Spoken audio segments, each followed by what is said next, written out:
The Privatization Process of Japanese National Railways and Its Impact, Supplemental Edition. In Japan, the privatization process of Japanese National Railways, JICA-Net, is in general considered to be a success.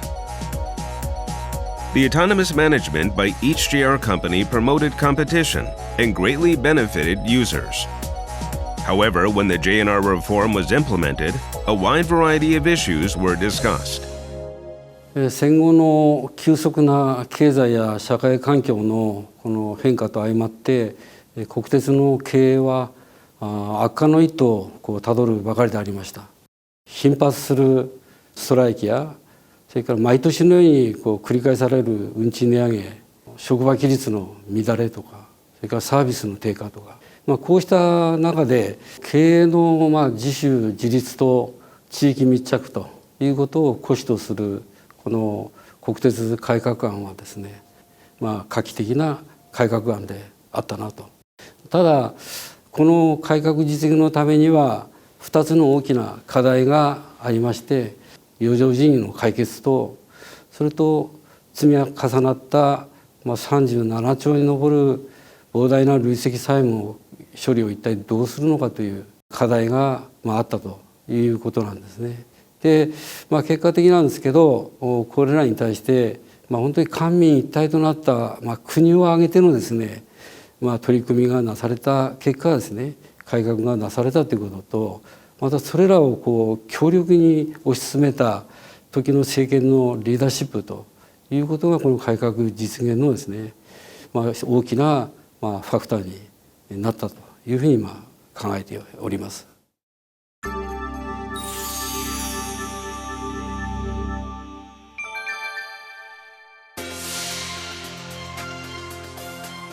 Four revival attempts had been taken to deal with the declining business conditions of JICA-Net since 1969, while the Supervisory Committee for JICA-Net Reconstruction was set up in 1983 to press ahead with the essential concept of a vital necessity to divide and privatize JICA-Net. The committee formulated the JICA-Net Reconstruction Plan to divide JICA-Net into 6 passenger companies and 1 freight company and corporatize.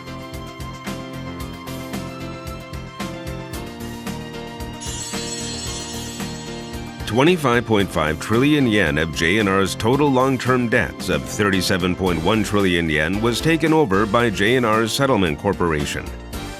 Proceeds from sales of land transferred from JICA-Net and stocks of each JR company were used for repayment. However, such sales did not go smoothly, increasing the debt to 28.3 trillion yen.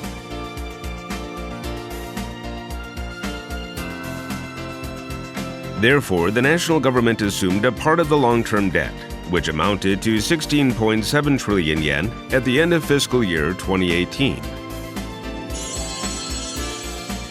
For JR Hokkaido, JR Shikoku, and JR Kyushu, the Management Stabilization Fund was set up as their asset because they were likely to be in the red from the beginning, and the mechanism to cover the deficit with the fund's investment profit was established.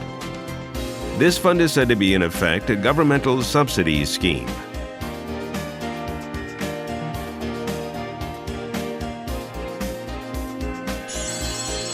Later, JR Kyushu sold all its shares and was fully privatized in 2016 as a result of various management efforts, such as improvement in rail travel service, initiatives of town development through related business, and tourism development.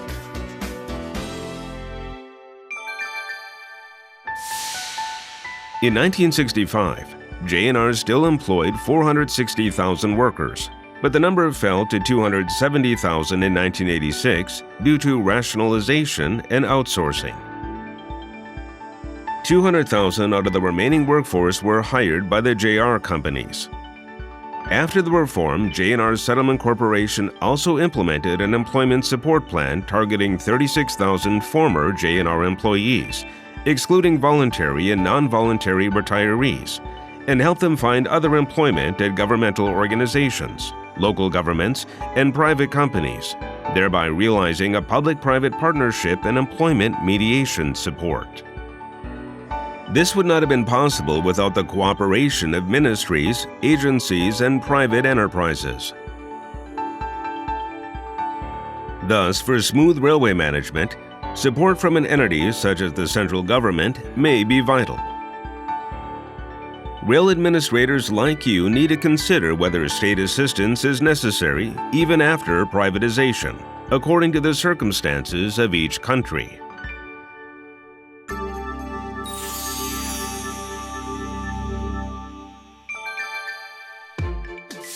Against the backdrop of the global trend of deregulation, some countries in Europe and China privatized the rail business or corporatized railway operators whose shares are held by the central government.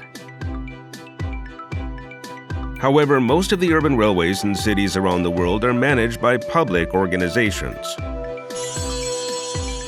To begin with, investment in railway infrastructure development requires massive funds. Recovering that money takes a very long time, and it is usually quite difficult for a private company alone to run an urban railway business. Regarding this, Japan's achievement of constructing and managing an urban railway with private capital is a special case, and only possible with various preconditions.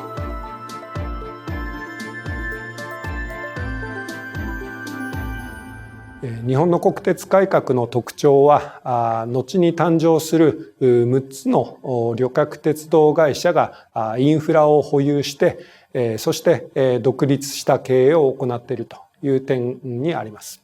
このような国鉄改革が実現した前提条件としては、まずはじめに地理的条件が挙げられます。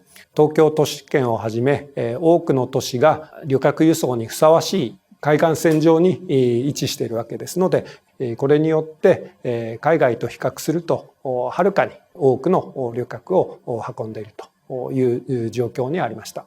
2つ目の前提条件としましては、1987年改革当時にはすでに日本の鉄道網が成熟していたという点です。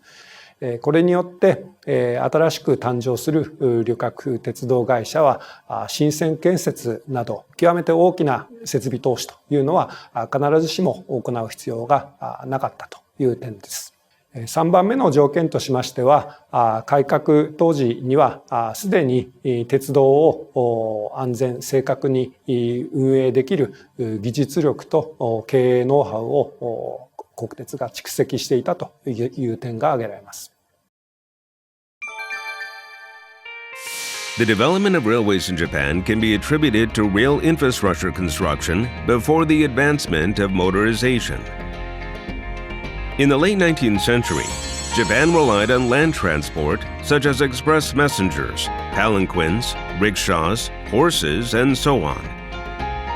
Then in 1872, Japan saw the opening of its first railway followed by the rapid development of a rail network. From about 100 years since the launch of Japan's first railway until the arrival of the motorization wave, railways could dominate land transport. During this period, without any other competing mode of transport, the number of users increased, and costs were relatively easy to recover. In addition, in these 100 years, when automobile traffic was in its infancy, infrastructure development, which forms the basis of the rail business, had been achieved. Railway development is also attributable to the fact that railways were constructed in the period before full-scale urbanization. Building rail infrastructure once urbanization has reached the stage we are at today would require massive costs and time for land acquisition, coordination with city facilities, and environmental measures. In Japan, railway development drove modernization, which made land acquisition easier.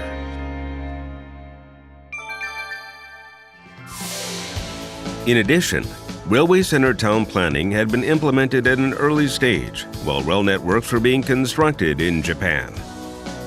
Since the late 19th century, railway stations have been at the center of urban development and improvement in Japan. Any areas in front of a station are regarded as a first-class district, attracting many people. Because of Japan's mountainous geography, the population tends to concentrate on coastal plains. Population density is high compared to the US and Europe, creating social and geographic conditions suitable to rail transport. the higher the ridership, the higher the rail transport revenues. The conditions in which the population, workplaces, and commercial facilities concentrate around a station are favorable for railways. With privatization, JR East, JR Central, and JR West in particular could expect to generate large revenues, as the population is concentrated in the urban areas of Tokyo and Osaka, and many commuters use those lines. The utilization of high-value land, which was taken over from JNR, was naturally considered a major management resource. The JR companies were able to enter multiple business sectors using land on which many restrictions were imposed during the JNR days. Also, each JR company at the time of its inception owned infrastructure from which it could expect a stable and long-term recovery of funds, which had a positive effect on business management. Before the reform of JNR, in the metropolitan area, a large-scale project called the Five-Direction Commuting Campaign was initiated in 1964. The congestion rate during the morning rush hours in the capital area exceeded 200%, and JNR launched a commuter line improvement plan in the metropolitan area with a sweeping effort. A large amount of money was spent for the doubling and quadrupling of tracks. The Tokaido Shinkansen, a high-speed rail line, was opened in 1964. Although enormous costs far greater than the initial estimation were necessary, revenues and profit which matched the invested amount gradually increased, driven by high economic growth, and subsequently the Sanyo Shinkansen, the Tohoku Shinkansen, and the Joetsu Shinkansen were opened. These kinds of infrastructure development projects usually require a huge amount of initial costs. Even after the opening, it takes decades to recover the costs. Furthermore, a private company alone cannot afford investments as enormous as that of the Five-Direction Commuting Campaign or Shinkansen projects. On the other hand, during the JNR era, JNR's own funds were used for capital investment, which had a limitation. Currently, based on the lessons learned from those days, new Shinkansen line construction projects use a funding scheme in which national and local government funds are provided. Another distinctive feature was that at the time of privatization, each JR company possessed expertise in transport operations and maintenance work. It is worth noting that Japan has more railway operators compared to other countries, as numerous privately operated railways emerged in the early days of its railway history. Competition and cooperation existed early on between JNR and other private rail companies, enhancing their expertise and allowing them to learn from each other. That was why the companies and contractors were all equipped with sufficient ability and technical capacity regarding train operations management and maintenance when being privatized, as they had accumulated know-how during the JNR days. Moreover, strong political leadership, which has driven the development of railways, should be noted. JNR faced a shortage of funds due to its investment into Shinkansen projects, and construction work of local lines began to be stalled.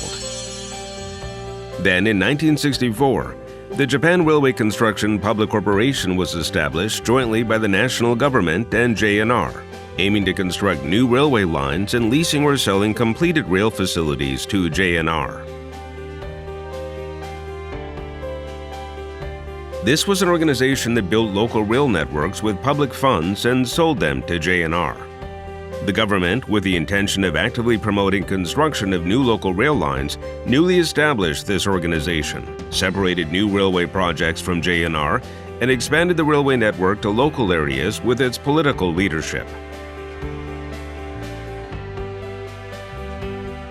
The reform of JNR was undertaken under the strong leadership of the government and the ruling party, with Yasuhiro Nakasone, who became Prime Minister during a series of administrative reforms after serving as head of the Administrative Management Agency, playing a central role.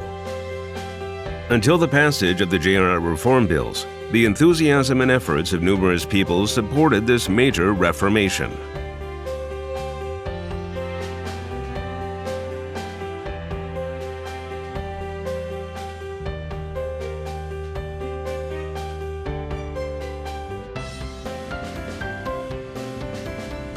Also at JNR, difficult reconstruction efforts were spearheaded by the new management team, which promoted reform and mobilized all relevant organizations.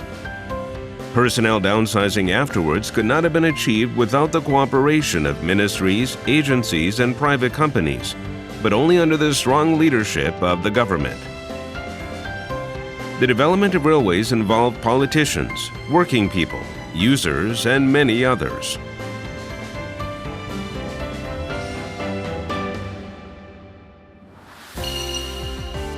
The privatization process of JNR and railway development have been achieved through the combination of a variety of conditions which are unique to Japan. The history of Japanese railways has gone through 3 system changes. However, amid a declining population and the rising necessity for more convenient rail transport development in terms of public infrastructure, we should continue to keep an eye on what Japanese railway business management will look like in several years.